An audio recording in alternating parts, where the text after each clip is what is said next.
is that CX must be purposeful. The purpose of CX should not be understanding the case.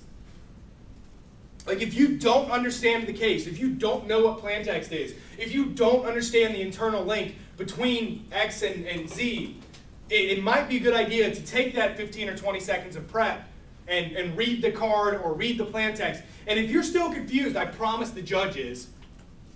So don't worry about like really clarifying in your mind in cross-X so much, because if you do that, then you're going to look confused and you're going to look off guard in cross. I'm not saying don't ask them to explain it, but instead of saying explain how this works, it'd be like, can you explain this? Or can you? Is there a link here? Right? Because I don't think there is. Do you want a chance to like tell me what it is so that we aren't surprised and shocked when it suddenly makes sense in the 2AR? I think that's one of the things that Jeremy Hollingshead used to do it really well. He would intentionally obfuscate the debate until the 2AR. And it worked magically for him. I saw him do it to Ben Stevens in the final round, and he won. Like, don't let people get away with that. And cross-X is the only place where you can purposefully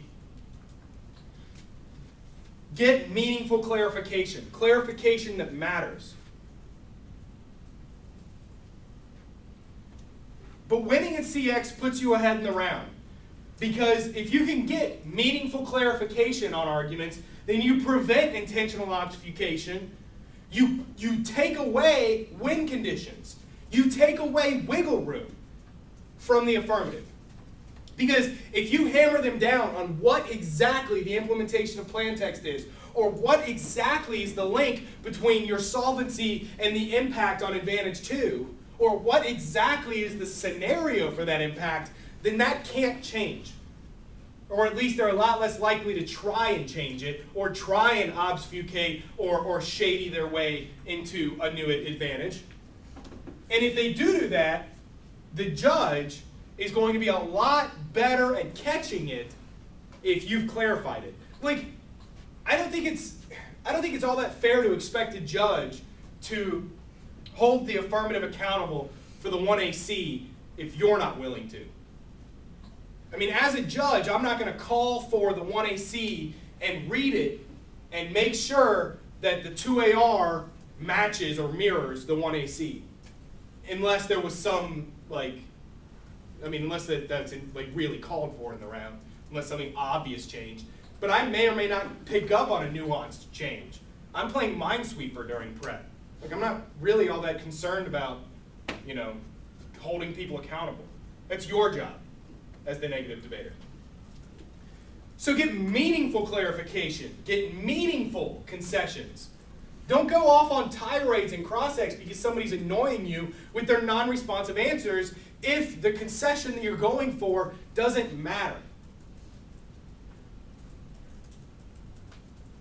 But I would say this, that the best concession that you could ever get out of an affirmative is one they feel like they want to make. If you can bait somebody into making a concession and feeling it, not a reluctant concession, yeah, China probably wouldn't like no, China, right? Not a reluctant concession, but if you can just really get somebody to, so how would Venezuela, get into this Venezuela debate, bait them into this Venezuela construction or conversation, and maybe your disad links off of Chavez loving plan, right? So how would Chavez react, blah, blah, and of course they're worried that you're going to run a disad about Chavez being pissed off by plan, so they would love to make the argument that Chavez would like plan, or whatever. You see what I'm saying? If you can get them to love giving you the link, not only is that going to catch them more off guard, but there's no way out of it. The link exists, right? They're not going to just turn around and contradict their cross-X concession, especially if it's one that they were smiling when they said, right? That's one of those Scooby-Doo moments.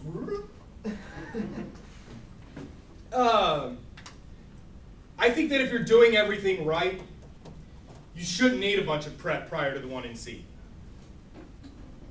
If you're doing everything right before the tournament, before the round, during the 1AC, during cross-X, you should be ready to stand up and give a 1NC after cross-X.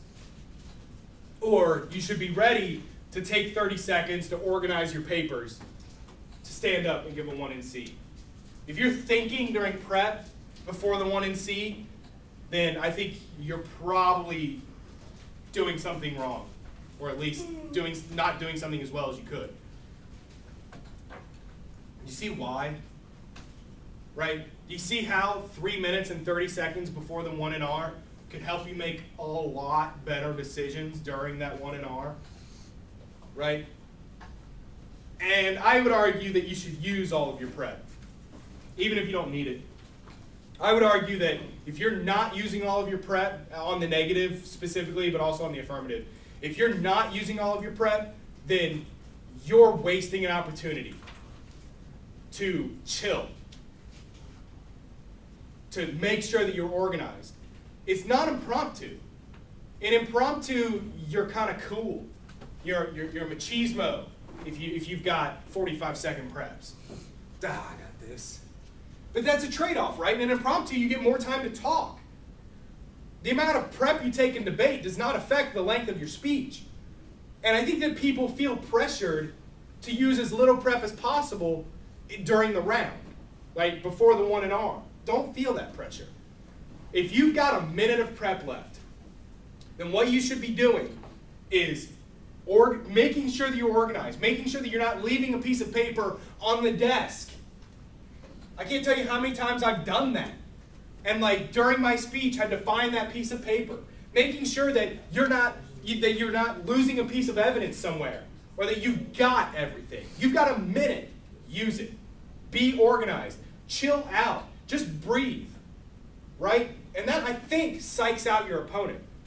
If you're sitting there during prep and you don't look like you're anxious or nervous, if you're not scrambling to put everything together because you're in a hurry, if you're calm, cool, collected, and you look ready. Stacy Bernal was kind of one of my mentors when I started out. He competed at Western Kentucky, and even if he wasn't winning, even if he was really far behind, I don't know if it was because he didn't know it.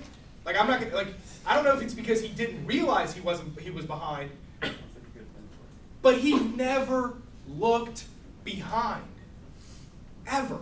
And prep was one of those times where Stacy controlled the round. And I don't know how he did it, but at all times during prep, he would take every last second and he would just be calm, cool, collected, and he would make an impression with prep time.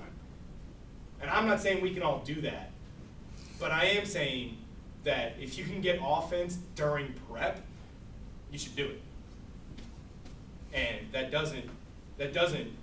you don't get that by hurry during prep, unless you have to, right? Like if you're desperate, then get it done. But those are my thoughts on negative strategy.